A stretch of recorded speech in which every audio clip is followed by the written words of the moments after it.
For decades, the world knew Bob Kane as the creator of Batman. His name appeared in the comics, in the credits for television shows, movies, and magazine articles, and history books. He did come up with key components of the character, including the name, the Bat theme, and more. He also orchestrated all the talent that put together Batman comics for years. There is no doubt that without Bob Kane, there is no Batman. The fandom also knows another name, Bill Finger. Bill took the mound of clay that was a Bat-themed superhero and formed it into the Dark Knight sporting a cape and cowl, working from the shadows of Gotham City. So many of the elements and the supporting cast of the Dark Knight lore are directly attributable to Finger. There is no doubt that without Bill Finger, there is no Batman as we know it. Yet, in his lifetime, Bill was not recognized for his work. His name never graced the silver screen, and books he wrote never gave him credit. While Bob Kane achieved a level of wealth and fame for his part in Batman, Bill Finger died in obscurity. If you're more than a casual Batman fan, you probably know the story well. But we were close to never knowing the story of Bill Finger.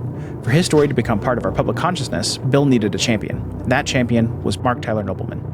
Marc is a children's author, and in 2006 he started digging in on the creation of Batman, hoping to tell an interesting story for kids about the people behind the stories that ignite their imagination. As he learned about Bill Finger, he became more and more motivated to tell Bill's story. In 2012, he released his book, Bill the Boy Wonder. But his work did not stop there. For years, he waged a public advocacy campaign, attending conventions, appearing in newspaper and magazines, joining podcasts for interviews, and even participating in a feature-length documentary, Batman and Bill. In 2015, DC Comics agreed to give Bill Finger credit for the creation of Batman wherever it's listed. There is no doubt that without Marc Tyler Nobleman, we would not know Bill Finger. In June of 2022, we were lucky enough to sit down with Marc and talk to him about his work. Our podcast hadn't even launched yet. We had no audience. We had no idea how to promote a show, and we only released audio of our episodes. Now, we're much more able to give this conversation the platform it deserves. For the next hour, and for the first time in full video, we hope you enjoy our interview with Marc.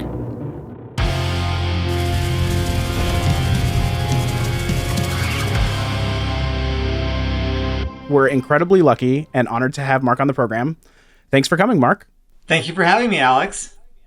It's now been 15 years since you started the Bill Finger journey, 10 years since the book came out, and 7 years since DC gave Bill credit, and then 5 years since the documentary. Do you ever reflect back on that journey and what you've accomplished?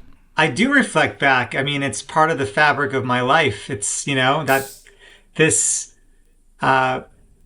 this commitment, it's longer than I was in high school. It's longer than I was in college. These formative periods of your life. It's not longer than my marriage or my kids anymore. My kids are not older than my Batman Bill Finger journey. But yeah, it's hard to spend that much time doing something and not reflect back. I mean, I don't sit down every day and put it on the calendar as something to think about, but it's become a defining part of my career, probably the defining part of my career so far, and certainly of my life. So yeah, I do think about it quite often with fondness, and also sometimes a bit of wistfulness, because it was such a thrill, and now it's over. So because mission accomplished, you have to move on to your next cause. Of course. So even today, you continue to find information about Bill and post it on your blog. So that work is still ongoing. A few different times people have talked about a biographical movie for Bill. Do you think there's another big chapter in the Bill Finger story? Do you envision yourself as part of that chapter? I do, but let me backtrack for one moment. When you talk about adding to my blog and adding to the Bill Finger record, I would not be doing this podcast if it were not for Alex, who took the time to reach out to me and give me the backstory of this small but cool detail in the Bill Finger story, which is this paperweight that he owned toward the end of his life, which I had the good fortune of inheriting. And this paperweight has taken on a life of its own, both in my family and in fandom in a way. People ask me about it fairly often, and it's on my blog a lot, and it's in the book. So thank you, Alex, publicly for taking the time to reach out and give me the backstory of the production of this paperweight. All I knew before you was that it was purchased in a museum gift shop. I never thought twice about that. I just thought it was one of a million tchotchkes that are untraceable throughout modern history. But Alex, gave me all these great details, which I then, with his permission, shared on my blog. I won't get into it here. But if anyone's interested, that is on my blog, thanks to Alex. So back to your question, Brian. I do think there is plenty more room for more Bill Finger content.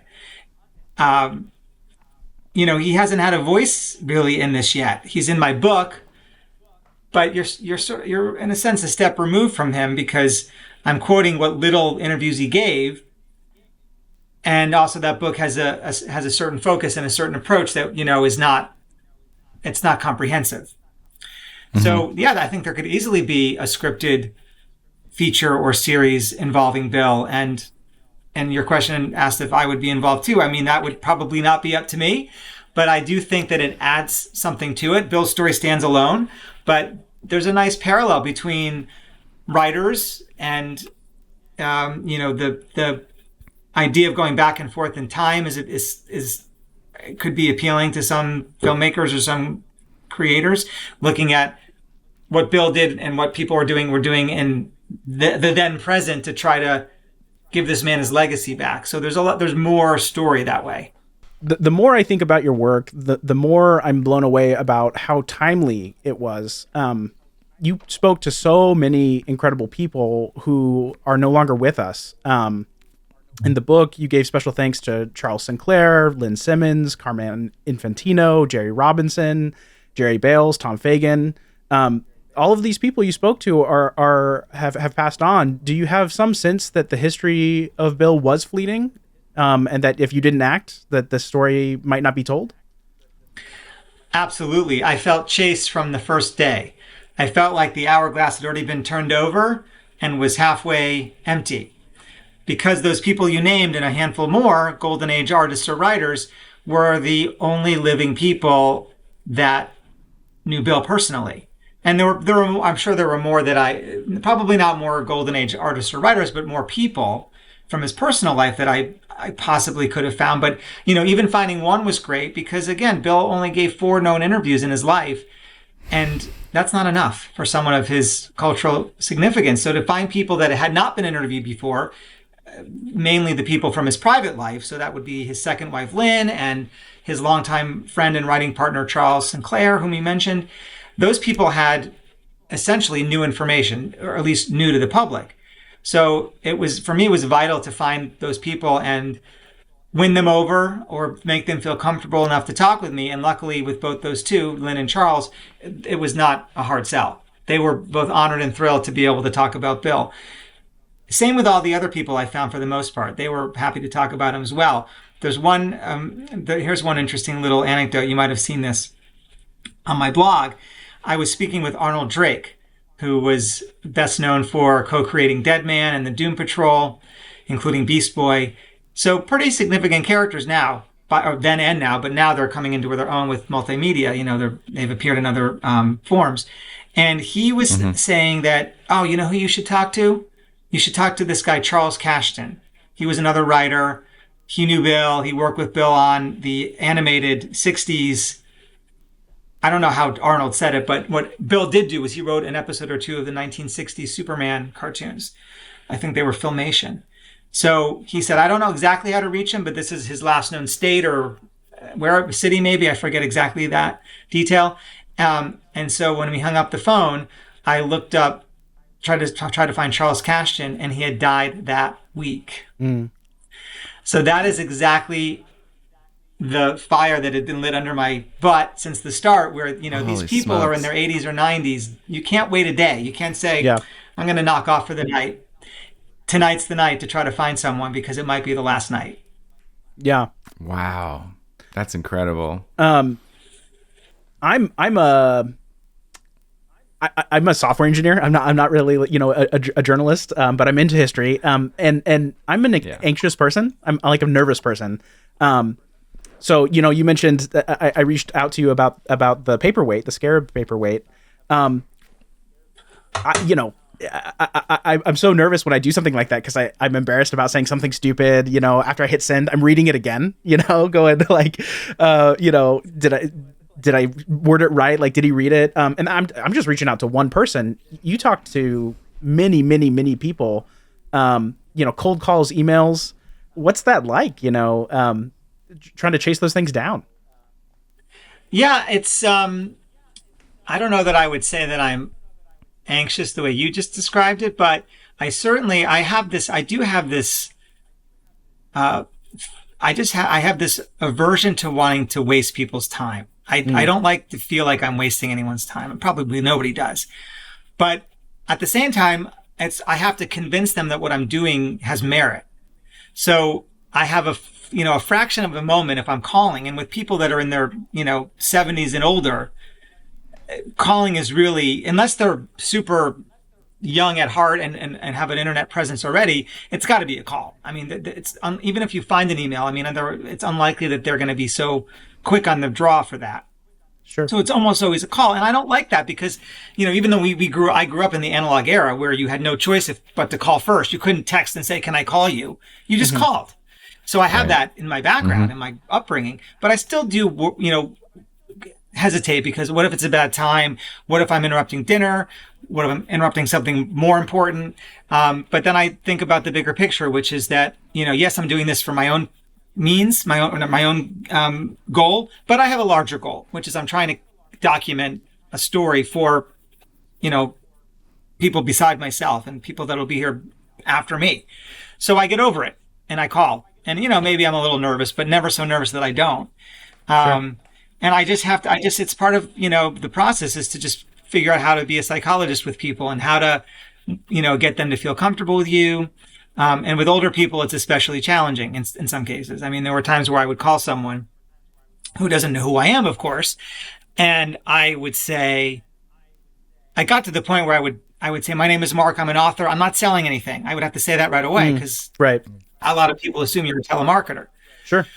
Right. And with one person, I remember he said, I'm, and I would also specify that I'm a children's book author because I thought that sort of would might endear me quicker. Yeah. It's not really manipulative because it's true. Smart. And this person said, and I said, "I'm calling with a research question." And he said, "I'm not interested." And I said, "Well, that's okay. You don't have to be interested, but I'm hoping that you'll be, willing to take a second or two of your time to help me out for this book, which is, again, for more than just me." And he said, "I'm not buying your book." And I said, I'm not selling my book. In fact, there may not be a book. I have no book under contract. I'm doing the research to hopefully sell a book. So don't worry, I'm not selling a book, but they just keep assuming that you're eventually going to get around to a sales pitch. So, you just keep going until they either hang up or give in. When once you break down those walls, do you end up making a personal connection with some of these people? In the documentary, there's maybe 3 to 5 minutes of like Charles Sinclair in particular, and I'm just thinking this is such a warm person. There's that he seemed like so kind and cared so much about his friend. And I have this sadness about losing someone I never met. What's that like to talk to someone and then have them pass on? Yeah, well, it's tough. I did grow very fond of Charles and Lynn, and Carmine and Jerry as well, but they were more in the public eye. So I didn't feel like I had an exclusive on them in a way. But with Charles and Lynn, I found them. I mean, they knew who they were, but I was the writer who found them and involved them with this story. And I did grow quite fond of both of them, and I was really sad when they both passed. In fact, I was especially sad that I couldn't go to either of their funerals for different reasons. But, when I found them both, they were very vivid and very lucid and very sharp for mid-'80s. Really great. They would both call me at times. Charles, sometimes when I'd call him, he was not able to talk at that moment because he had to go to the gym. So these were not, shrinking violet elderly folks who were just sitting on a couch, riding out their last days. They were still doing things with their life. But also, again, very willing to take time to help me do my part for Bill's legacy. So yeah, I was very fond of them both. And I was also thrilled that both of them lived long enough to see the credit change and be in the documentary, although not sure that Charles saw the documentary. But I remember calling Lynn in particular to tell her that Bill got credit, and that was really quite moving. Yeah, that sounds so special. So I guess that's the human element of reaching out and doing research, talking to people and so on.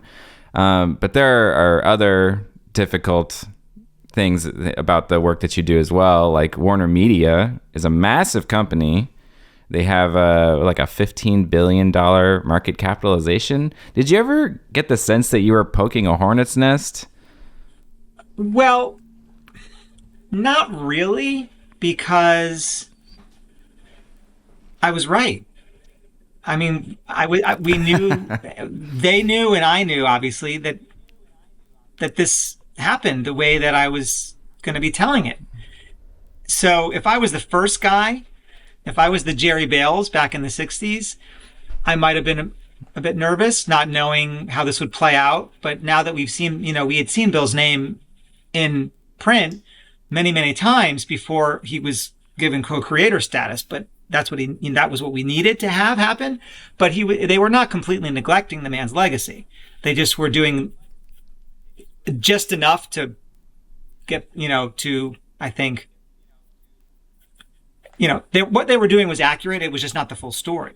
So I didn't feel like they would say, sure, this guy's, stirring up secrets. It wasn't a secret, really. I mean, it was a secret to a lot of fans who just didn't know, but it wasn't a secret to them. In fact, another anecdote about that, when I was going through a book called The Batman, The Complete History by Les Daniels, which came out probably around 1997 or 8, around there. So that was one of my first texts that I used as reference. And there were several quotations in that book from Bill that I saw nowhere else. And I really think I overturned every, stone on this. So I emailed Les at the time. He passed away since, but at the time I was able to reach him.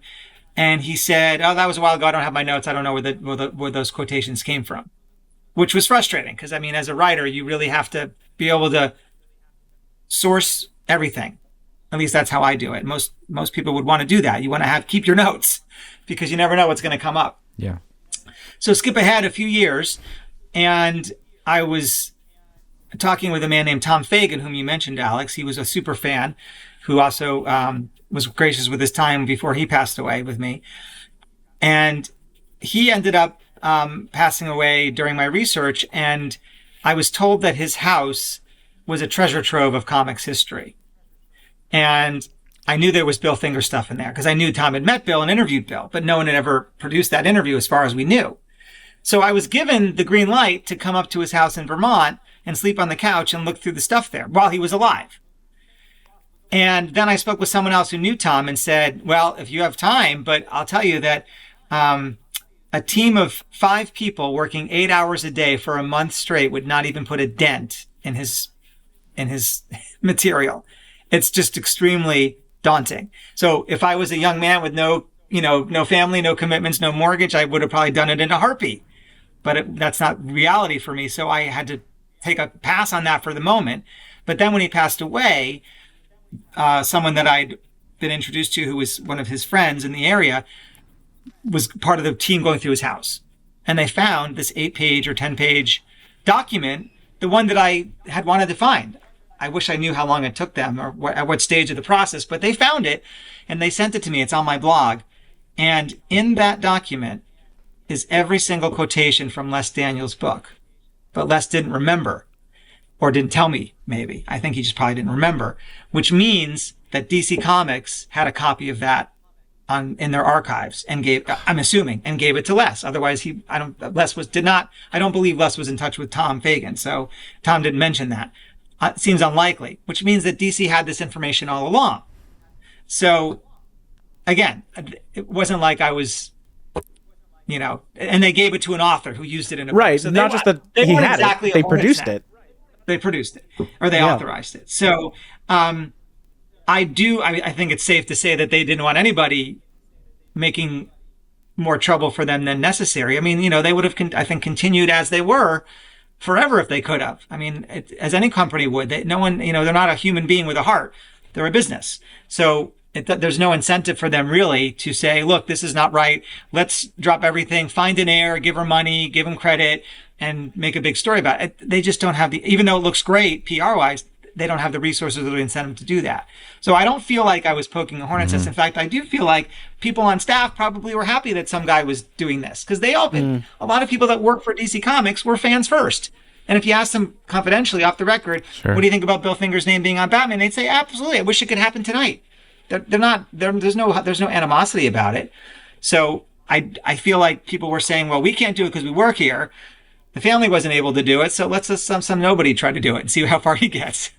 Well, and there were so many people that were sort of DC adjacent, like Kevin Smith and Michael Uslan and Kevin Conroy. You know, like you were able to sort of marshal a campaign, a public, and they came out of the woodwork, right? They did podcasts and panels, and what was it like meeting those people and working with them? And it was great. I mean, they were all, the three you mentioned were extremely gracious.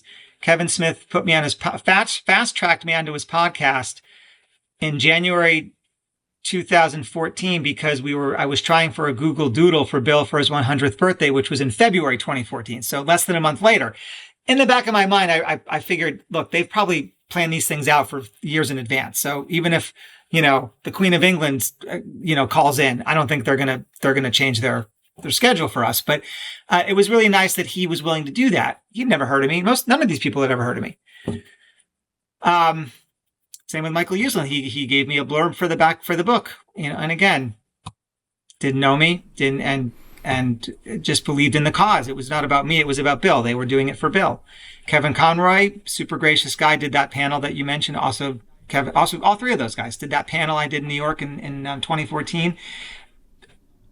And I just, I was humbled, but then I realized, well, it's not really my place to be humbled because this is, as I keep saying, not about me. Right. And they went above and beyond. I mean, Michael was in the documentary, so was Kevin.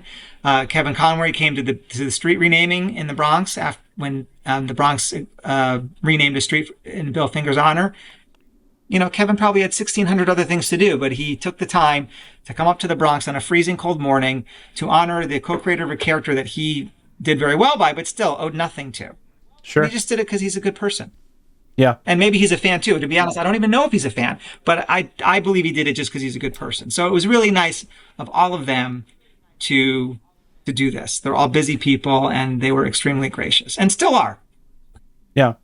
So in doing research about the creation of Batman, I noticed that some of the stories that are in Batman and Bill and also Bill the Boy Wonder, they appear in Batman and Me, the Bob Kane autobiography.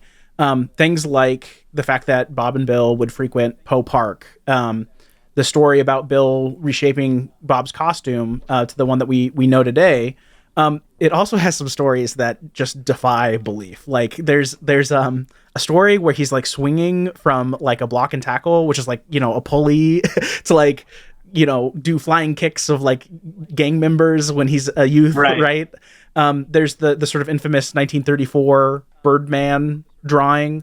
How do you go about separating that fact from fiction? And to what degree did Bob's book inform who you interviewed and how you interviewed them and did research? That's a great question. So Bob Kane built a career by being deceptive or selectively omitting important information. So that does make him an unreliable narrator. Because of that, when he mentioned Bill in the book, I took that very seriously because someone that is so much about look at me, look what I did, look who I am, look how great I am. Someone who's that narcissistic, when they break free of that and talk about someone else in a positive way, to me, it gives it more weight because this is not something that he typically did. That said, I prefer to have multiple sources for any fact that I cite. And I couldn't say for sure, but I think Bill himself talked about the original costume in the Steranko book, 1970 History of Comics, I think. Don't quote me on that. Sure. It's a little rusty, but and it may, if it's not there, it may be somewhere else as well, because I did prefer not to rely solely on Bob if I could avoid that. Yeah. But if it was something positive in Bill's favor, I tended to give it some weight because this was out of character for Bob. But then you look at the grand, the whole scope of things, and there's another interview with Bob, which I think was in the 1989 Comics Interview magazine, the year that the Batman first Tim Burton film came out, when he admits being hazy on the details. He said, I think I created Penguin or Riddler. I'm not sure. Maybe Bill, like he was in print saying, I'm not really sure, which is natural when you're, 75 years old. Sure. So it was a little bit touch and go with some of this, but I did speak with a whole bunch of other people, some of whom we've mentioned already, and some of it's already in print. So you just have to distill. I sometimes would say, how many times in the research does someone say that Penguin was created by Bill? How many times does someone say it was Bob or more? And I just have to, like any writer, you have to just make an educated guess based on what you know, even if it's very little. Sure. So the fact that Bob in his autobiography gives Bill credit very, very poignantly, I might add, was for me was the golden egg. It was just I just felt like that was so significant. Now he was likely, in fact, he was nudged. That didn't come from him alone. Tom Andre, the man who really wrote the book, who's now a colleague and a friend. Without Tom, there would be no Bill in that book at all. So I always make a point to give Tom credit for nudging Bob. This is, before this book, Bob was the monolith of Batman. And here this guy's saying, well, maybe you want to mention Bill in your own autobiography. Maybe that would be a good thing to do. That takes chutzpah to be the guy to do that. Telling someone else how to tell his life story and give other people credit for stuff that he's been taking credit for. He did it. And Bob agreed. So, and all that stuff informed what I was willing to believe and what I was suspicious of. Sure. One of the things that impresses me about the end product of your work, in the book, it's got incredible focus and clarity. Knowing the truth that Bob was kind of a selfish guy, it's hard for me to not be like angry about that. I think if I was in your shoes, it would be difficult for me to not just write like a takedown, right? Like this, a story about how awful Bob was. And yet your book is so measured, right? It puts Bill at, I think, the rightful center of the story. Setting the record straight. Can you talk about your strategy and your approach and how you frame telling that story? Well, my goal was to build up Bill, not to tear down Bob. But I always get this mixed up. Is it mutually exclusive or not mutually exclusive? To build up Bill, you have to tear down Bob. You just don't have to do it in a cruel way. But it's kind of like if you see two people and one of them wants to get your attention, but instead you focus on the other person. You're at a party and two people come up and they want to get time with you. And one person starts talking and you look to the other person and start talking to that person. You're showing what's important by what you're ignoring. So by focusing on Bill's role and ignoring and not, having Bob in the book except when I absolutely needed to, that was making a statement in and of itself. It wasn't calculated. It was just the way it was. But everything that I needed to say about Bill was what overrode what Bob was doing at the time. So it was not, it's nice to hear people say it was measured. I'm glad that it seems that way, but it was really just a function of telling the story properly means that Bill does get that kind of real estate in the book. Yeah. But, when you watch the film and you see Bob speak for himself, I don't need to expand on that. I think a lot of people that don't know anything about the story and see that instantly can feel what kind of person he was from that alone without knowing the whole history of Bill Finger's role. It's just, he comes across a certain way. It's writers like to let characters, speak for themselves in a sense. And he was able, in the film, he does that. The book is different, but in the film, he just, I didn't have to say much critical of him at all because he just shows it he wears it on his sleeve. No, you were telling the story about Tom Andre like going up to bat, for Bill with Bob, and I just am thinking back to that interview that he did. Where did you sell all the rights then? No, it wasn't that. When I stopped drawing, I never sold all the rights. I own a piece of the Batman. And so you still have a copyright on Batman? Well, everyone wants to know that, don't they? It's a. I'll let you I figure guess. it. I'll let you figure it out. I answered it before. A piece of it. A piece of it. Okay. It's a pie. It's a pie that's cut up. Talking about the pie, it's the piece of the pie, and he really kind of gives that interviewer a lot of attitude. And I just, can't imagine he seemed so ready to. He was very pushy, I guess. I don't know. Yeah, I was gonna say, and again, I'm focusing on one aspect of these people's lives, which is their role in Batman. I'm not writing an in-depth biography of either one of them about their private life, their political views, their favorite sports team, their favorite smoothie. I mean, that doesn't come up. Right. So when people have asked me, because there are people that actually interpret either the book or the movie particularly as that I bashed Bob, which I find, to be honest, silly, because I really didn't. I mean, I at least I don't feel that I did. I was certainly trying to be measured in the film as well. But the overall takeaway from the film is that Bob is being bashed because he's being exposed as a fraud in a sense. But when someone has in public, like after a lecture, has said, why were you so harsh against Bob? I'll say, well, again, it's funny that not funny. I'm interested that you see it that way. I see it completely differently, but I have to be clear that I'm not talking about Bob overall.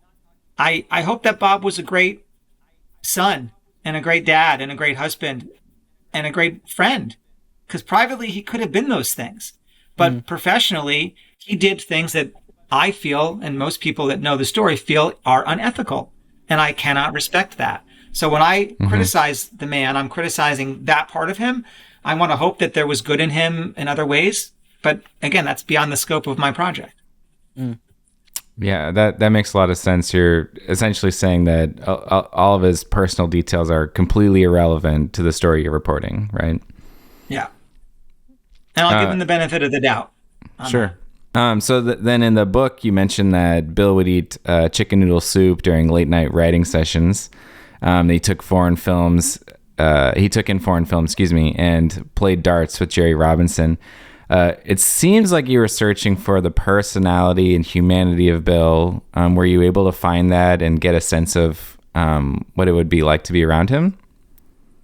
You're both asking great questions.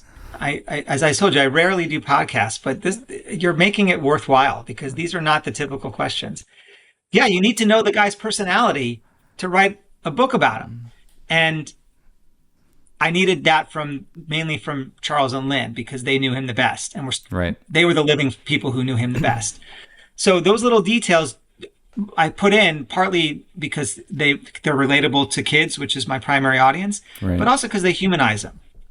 And we needed that. So, you don't get that deep of a read on his personality, I would say, not just for my book, but in general. I mean, the movie, Lynn and Charles talk about him.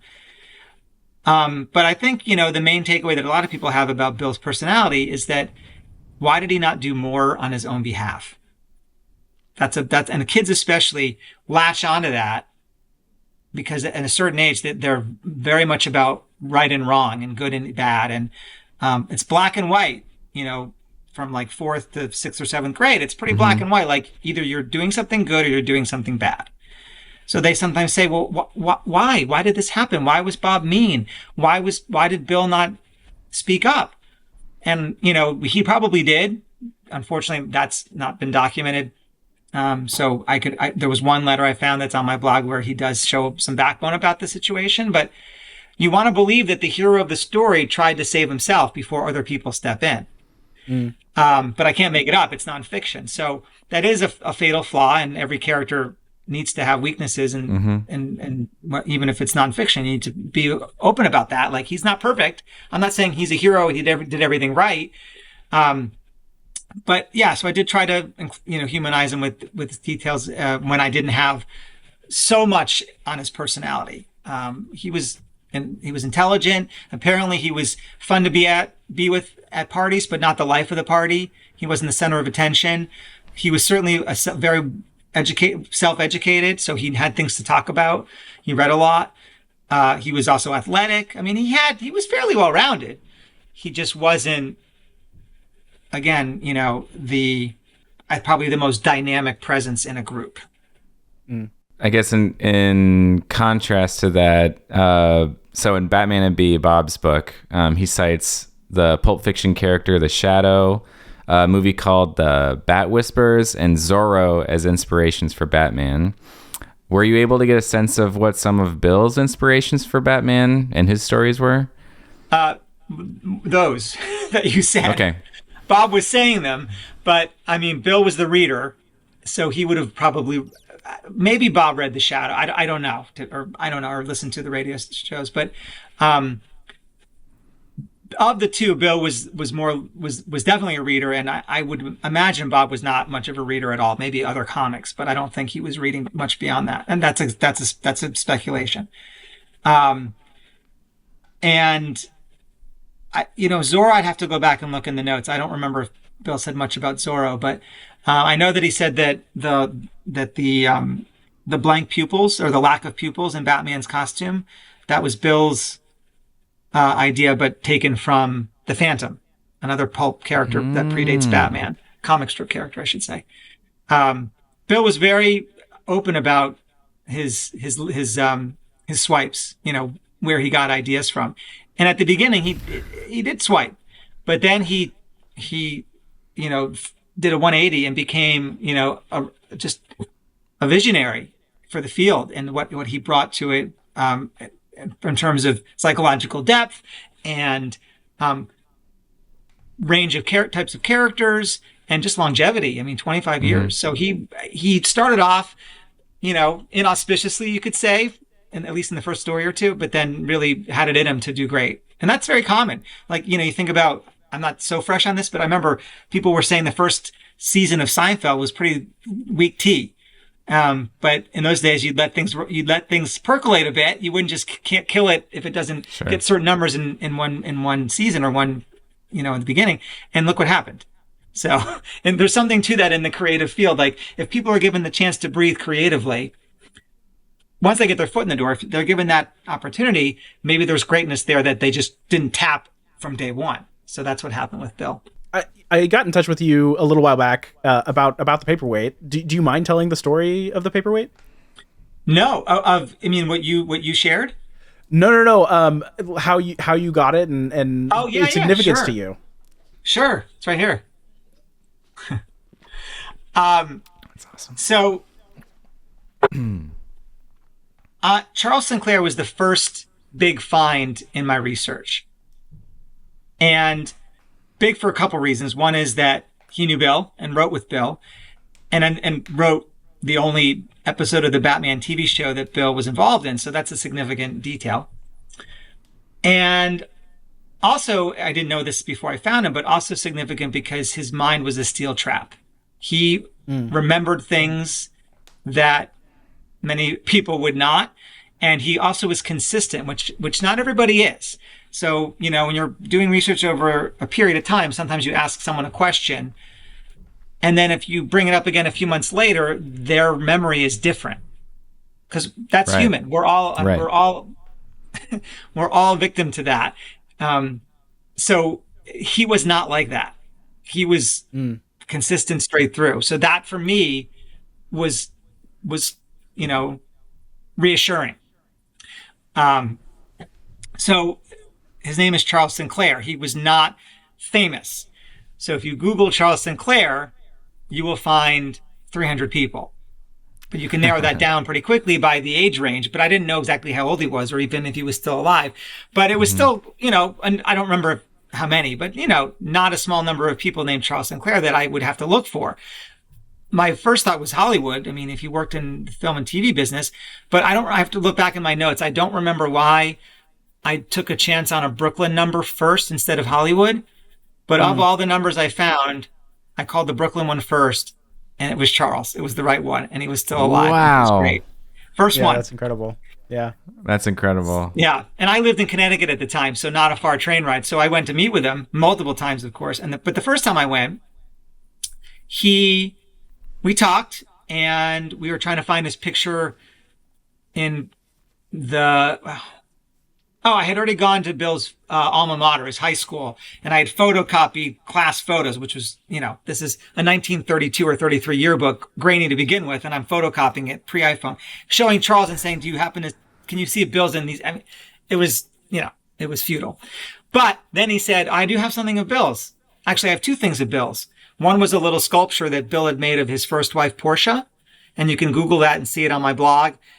Bill's granddaughter, Athena, has that now, as she should. Oh, cool. And the other thing was he took out this Ziploc baggie off of his big shelf of books and other stuff. And he said, it was this paperweight, and he said, this was Bill's. And he took it out of the bag, and he said, and I'd like to give it to you. And I said, Charles, I would love to have that, but I cannot accept it. He was your best friend. And Charles said, Mark, I can already tell that you will take good care of it. So wow. When he put it like that, of course I had to say yes. So I put it on my desk because I wrote a book about the guy whose desk it used to be on.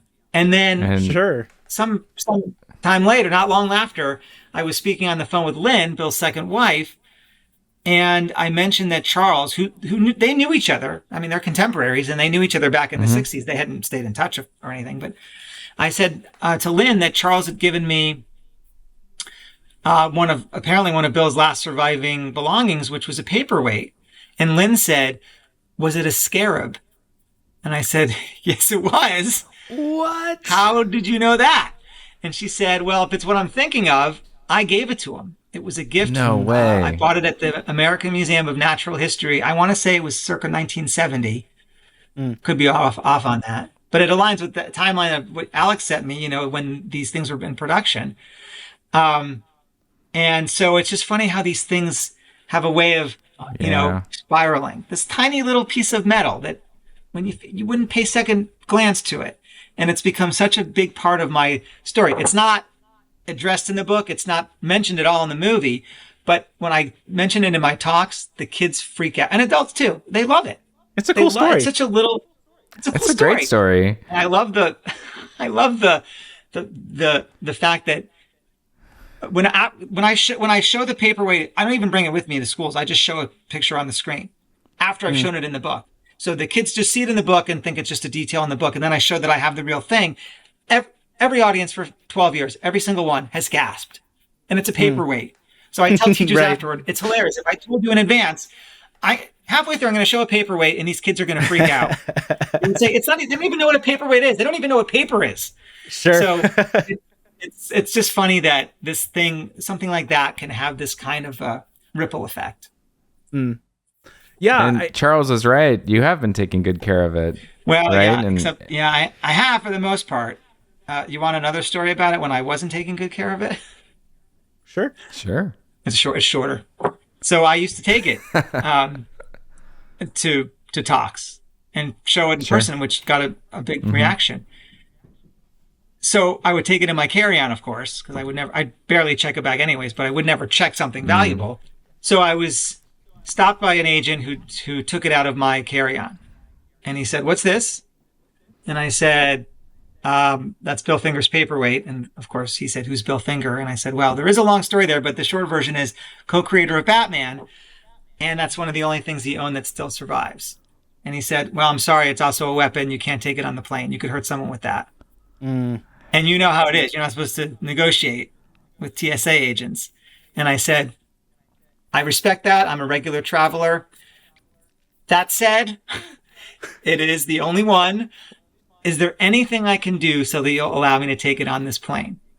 And he said, if you never take it with you on a plane again. Not that he could check this, but I said, done.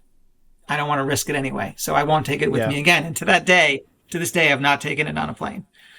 If I ever move, I have to drive because, there you go. Can't fly. The format of the show that we've done so far, it hasn't been an interview show. I shirk my responsibilities, and I read books and I Google things and I do research and I make notes and then I read my notes to Brian and he acts interested. And I was just just pouring over your blog because there's so much good stuff in there. And we're going chronologically. We're starting at the beginning. and the plan is to hopefully, work through all of the Batman history. And I found a post about the Scarab where you said that you didn't know what it said, and I just said I can figure that out. Which, I was maybe too bold of a prediction, because like I was like trying to find like Egyptologists. Like, don't ever Google like Egyptologists for hire like in Google. You're not going to find anything. I reached out to my sister, who is a PhD candidate at University of Indiana. I was like, do you know any Egyptologists? Which is in hindsight also dumb. And she was the one. Actually, she Googled something like gold scarab replica or something like that, and an image popped up on image search that was a different scarab. But I took the file name and I went back, and it was a different Amenhotep scarab. And then all of a sudden I'm on the Wikipedia page and I'm reading a translation of what I thought was a different scarab, and I was like, wait a minute, those are the same symbols that are on Bill's scarab. I promise I'm getting to a question here. And I did all of that online, and you found Athena, Bill's granddaughter, online as well through MySpace, I believe. Right. And reading through your blog, it seemed like so much of your work was writing letters, phone calls, physically going places. Does the technology change your work? Do you, as you do nonfiction moving forward, does more of that happen online? Well, online is cheap. You can do it from home. Sure. Not that I don't like traveling. There's excitement there too. But I start online with everything. I mean, we all do. And then, but the best stories are offline. So sometimes you can find, an arrow online that takes you offline, which was a lot of the stuff you saw in the film. But I mean, your story is living proof that, the internet's fantastic, but it's first of all, it doesn't have nearly everything that you want, but also it could have things that you do want and you have no way to know. Like, it blew my mind that there was a Wikipedia entry about these paperweights, replica paperweights. I mean, it was hiding in plain sight all these years, and it doesn't change anything for my story, but it's just astounding that it was. And in fairness, I never actually tried to find out what it said or looked into the paperweight. Sure. For me, it stopped at, it was bought at the Natural History Museum, like millions of other tchotchkes in history. So what's the point of even searching? And I only put it on my blog as a challenge to kids, because I thought that would be a fun way to get them to do some research. Which is okay. They can still do it. Yeah. They won't find. I'm not going to look at all 300 Bill Finger posts. They won't see the one I did with you, with your information. Maybe they'll find the one that I'm still going to put it out to them, like trying to find out what it means. And now that I know that it's out there, maybe someone will find it. But yeah, the internet can be a great resource.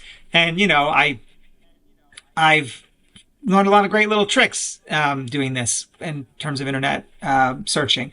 It was because of Bill Finger. It was a great, it was a great learning curve for me.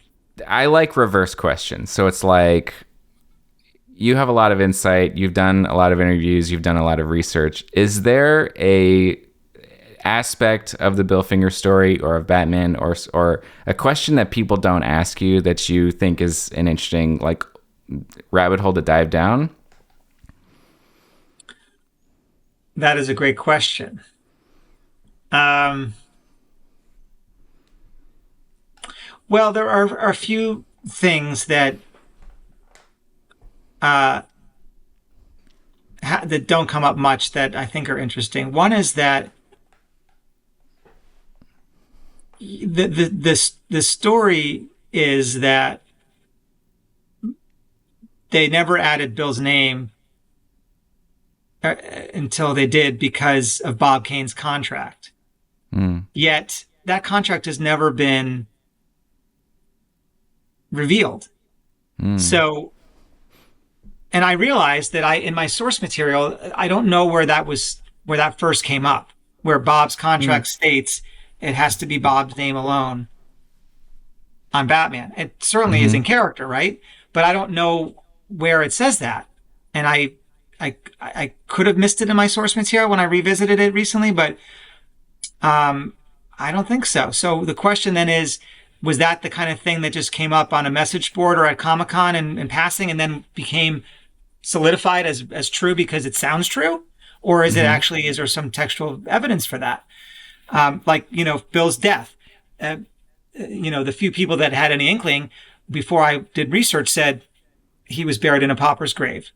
And, I realized that was most likely just an assumption based on a sad life and the fact that no one had ever seen his grave on Find a Grave. So I don't know where that originated, but it wasn't true. So maybe the Bob Kane contract thing is similar. During the making of the movie, it became clear to me that if that were the case, then that would probably DC Comics would have an incentive to show that and say, well, we're not being dicks. The contract that the legal document says we cannot change it. Right. But they didn't do that, at least not publicly. So I don't know if that's true. So there's not much more to talk about because I don't know. But that's an interesting thing that sometimes people... I couldn't find a question in there, but that was something that struck me in the documentary was, and blink if you'll miss it, one of the lawyers was Athena's half-sister, which I thought was incredible. That story of like, why didn't they produce this document? They're talking about all these meetings. I would have loved to have been a fly on the wall to understand, like, what are these conversations like? What are these negotiations? Yes. But and I even said it in the documentary. I said, they have no obligation to show the contents of their vault, not realizing that, well, in this kind of context, it benefits them to do that. If the document says Bob contractually gets, of course, contracts, everything, most lawsuits, a lot of lawsuits are to challenge a contract. So it's not like contracts are and behind bulletproof, acid-proof glass. But still, that's an interesting point. Another point that I did blog about it, I don't know if you got to that blog post yet, is that if it came to a lawsuit, what is the legality of the genesis of Batman? So if Bob was a freelancer and Bill was even more removed than that, and Bill creates something that Bob then sells to a company, but under false pretense, what does that say for the legality of who owns it? If it wasn't even Bob's in the first place. I'm not a lawyer, so I have no idea. Sure. But I don't know if that would have does it belong to everyone then, right? Yeah. I don't know if that would have even been a factor if it did go to some kind of case, but I just thought that was worth noting, that it wasn't like Bob was a employee or was under a certain contract. He was so I don't know if that would have, it seemed to be, it could work in Bill's favor, but I don't know. I get emails. And from people like you that, the paperweight is not, it's really interesting. It's not seismic, of course, but it's interesting. Sure. But you never know who's gonna, like the ashes thing. That was never in print anywhere, that his body was cremated and that Fred spread his dad's ashes on a beach. That came just from individuals. So some people would say, where is it in writing? I'm like, well, sometimes you get something from a human being first. That's how, that's the start of the fact. I got it from two different people who don't know each other and were not in the same room and did not know what the other said. So there's no collusion here. There's not let's make up this really poignant story about what happened. They have no incentive to do that. So there's two ways to analyze that. Either someone made it up a long time ago and these two people fell for it, or more likely it's true and these two people are remembering correctly. And then at one of my talks, a third person who came up to me who knew Portia, Bill's first wife, and said, I heard that Ashes story from Portia. So it's a slam dunk by then. Okay, so on our show, the very first episode, Alex and I talked about our very earliest memory of Batman. So I posed that question to you. What is your very earliest memory of Batman? For instance, mine, I was like 4 years old, and my parents got me it's called a Quillo. It's a quilt that can fold into a pillow. And it's got Batman on it. And that's my very earliest memory that I can think of Batman, other than getting into some of the action figures and stuff like that. So what's your earliest memory of Batman? Well, first of all, I've never heard of Quillos. I'll have to look that up too. There's probably a Wikipedia entry for that as well. There must be, yeah. Well, I have a more vivid early memory of Superman. I couldn't be 100% certain about Batman. I mean, I was a huge Super Friends fan. It was probably Super Friends. I also had a Batman Mego doll. You guys are younger than me, I'm guessing, but do you know what Mego dolls I know what a are? Mego is. Okay. Yeah. So I had a bunch of them, including Batman. And it was probably Super Friends first and Mego second. So That's cool. Do you have a favorite Batman story? Yeah, Bill's is my favorite Batman story. But if you're talking Fair fiction, enough. you're probably talking fiction. I am, but Yeah. I disappoint people sometimes because I don't have as encyclopedic. My knowledge of Batman stories are not as encyclopedic as people would expect. But my favorite, I think, would be Year One, 87, Frank Miller. I would say that's my favorite as well. Yeah, that's really good. Do you have a recent book, a current book, a project you want to tell us about? What are you working on? Well, nothing with superheroes, nothing with Batman. Fair enough. I mean, I have a kid. Brian has a kid. We're interested in your books generally. We have children. Thank you. Well, I am working on some other quirky nonfiction that will, in my mind, will be picture books as well. I like these untold stories, but I like the stories that there's a high profile angle. So with Batman, it's easy. Everyone knows Batman. Most people, even fans, knew nothing about Bill Finger. So I would say it's the secret behind Batman. It's a pretty quick and easy pitch. So the two that I'm working on now, not quite the same type of thing, but one is a Holocaust story and not a famous one, so no one would have heard about it. But it's just the hook is that it's it's not all grim. There are people that survive in a dramatic way, and it's also about paying tribute, which is a theme of my work as well with Bill. And then another book I'm working on is a Vietnam War story. And I'm not a war buff. I just keep finding these stories, these tiny stories tucked in the folds of a huge traumatic event that I like. I would not be good at writing this, vast history of some complex event like a war. But if it's one small human or group of people's story in that bigger story, I love that kind of thing. That's awesome. So can't say too much about it, but it's a really, in the end, it's a very uplifting story about the end of the Vietnam War. Well, Marc, it's been an honor to speak with you. The work you've done is incredibly important for our understanding of pop culture and of Batman. And thank you so much for your time. Well, thank you for having me. It was my pleasure. And I'm glad that we made this connection, not just on the podcast, but in life. Hey, Bat fam, hope you like the show. If you do, give it a thumbs up and subscribe. It helps us out a lot. Stickers. We got stickers. It's a great way to support the show. Just $5. Link in the description and on batlessons.com. To keep the Batman history train going, watch this video next.